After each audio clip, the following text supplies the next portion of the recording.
bagaimana peran Kompolnas sejauh ini melihat banyaknya ya boleh dibilang ini juga salah satu pelanggaran yang terbukti begitu dilakukan oleh penyidik Polda Jawa Barat. Ini terbukti di persidangan, sudah putus pra peradilan. Obstruction. Obstruction. Ya, dari awal saya sudah katakan, jadi dalam menentukan seseorang menjadi tersangka itu harus berdasarkan bukti-bukti yang benar.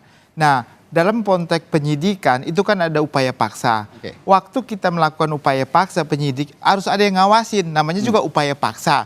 Pasti ada cara-cara yang di luar dari kebiasaan, yang melawan segala macam. Nah, fungsinya itu harus ada pengawasan. Yang tadi sudah dikatakan ada Irwasda, ada Wasum, ada Wasdik. Dan memang gini ya, dalam sistem kita ada kelemahan kerjasama dan koordinasi. Waktu dilakukan SPDP sebenarnya itu jaksa itu harus ikut gitu loh untuk menilai semua bukti. Nah, kelemahan kita di Indonesia ini sampai saat ini peran koordinasi SPDP itu tidak berjalan dengan baik. Sehingga penyidik melakukan sendiri nih, menganggap dirinya benar begitu untuk mengumpulkan bukti. Sayangnya laporannya mungkin ke atasan juga baik, padahal atasan juga menganggap dia baik juga. Nah, jaksa juga dalam mengawasi tidak mengawasi. Seandainya tadi jaksa mengawasi dengan baik di antara penyidik ini, nggak mungkin terjadi seperti ini nih. Nggak akan. Sama seperti kasus-kasus di KPK kan jaksa dan penyidik sama-sama begitu. Jadi pra peradilan sungguh agak sulit bisa menangkan. Nah, itu yang pertama. Yang kedua, saya setuju sama Prof. Susno terkait dengan Kompolnas. Sekarang itu Kompolnas itu ex officio Menteri Dalam Negeri, ex officio Menko Polhukam. Lah, ini sebenarnya siapa yang diawasi siapa begitu kan? Harusnya independen gitu. Jadi jangan lagi ada institusi negara di dalam pengawasan negara sendiri yang akan diawasi begitu. Jadi harus direvisi nih undang-undang Kompolnas ini. Jadi harus direvisi. Jadi yang duduk di Kompolnas itu benar-benar orang-orang yang pingin memperbaiki kepolisian, memberikan masukan begitu ya. Jangan orang dalam ada di dalam diawasi. Jadi jeruk makan jeruk ibaratnya.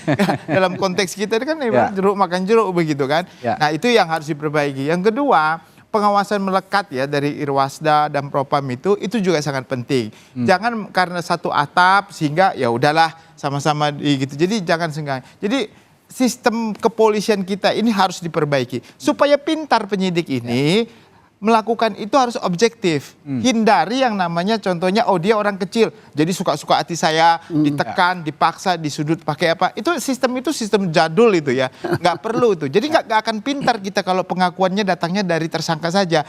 Pengakuan dari tersangka itu kelemahan, nggak akan pintar. Kalau kita mau pintar jadi penyidik, gunakanlah prosedur yang benar. Dia yang menentukan membuktikan dia adalah bersalah, bukan orang yang mengaku. Kalau dia mengaku, kita nggak akan pintar. Nah, jadi penyidik harus berdasarkan cara-cara yang benar sesuai dengan KUHP dan objektif. Dan sekali lagi, kalau kasusnya tindak pidana terhadap badan seperti ini, penganiayaan, pembunuhan, itu scientific crime evidence itu harus ada, wajib sekarang hukumnya. Karena teknologi sudah memungkinkan. Sudah canggih. Teknologi sudah memungkinkan, dan itu akan lebih gampang bagi penyidik. Nah, jadi ilmu saintifik penyidik ini harus di-upgrade menurut saya. Dari mulai di level Kapolres, Polsek. Nah, ini harus dibenahi. Jadi perlu biaya ya nggak apa-apa untuk memperbaiki sistem kepolisian yang lebih baik ke depan. Nah, lalu menghargai dan setiap orang itu adalah presumption of innocence ya. Praduga tak bersalah itu penting sekali dalam proses peradilan kita. Jangan lalu menganggap orang itu presumption innocent. Menyatakan dia dulu bersalah baru cari bukti, nggak boleh. Harusnya tidak bersalah dengan bukti yang saya miliki berdasarkan pengetahuan saya sebagai penyidik dan teknologi yang saya miliki, Anda bersalah berdasarkan bukti ini. Itu baru dia dinyatakan bersalah gitu. Itulah konsep sebenarnya yang kita miliki dalam proses. Jadi saya sangat berharap dengan keadaan putusan hari ini kita cinta sama polisi, kita kepolisian ini bisa berbenah dalam semua. Jadi jangan lagi beranggapan nanti di masyarakat saya nggak mau lapor polisi. Nah, Kenapa itu saya yang nggak mau ditakutkan lapor itu. polisi? Karena kalau saya kehilangan ayam, nanti saya kehilangan kambing. Nah gitu kan. Kehilangan kambing, jangan lagi ada asumsi seperti itu. Jadi objektivitas kepolisian harus dibangun dari sekarang. Momentum ini bagus sekali gitu loh. Untuk memperbaiki kepercayaan masyarakat terhadap kepolisian, bahwa kepolisian itu objektif, tidak tumpul ke atas, tajam ke bawah. Nah itu yang harus konsepnya seperti itu. Oke.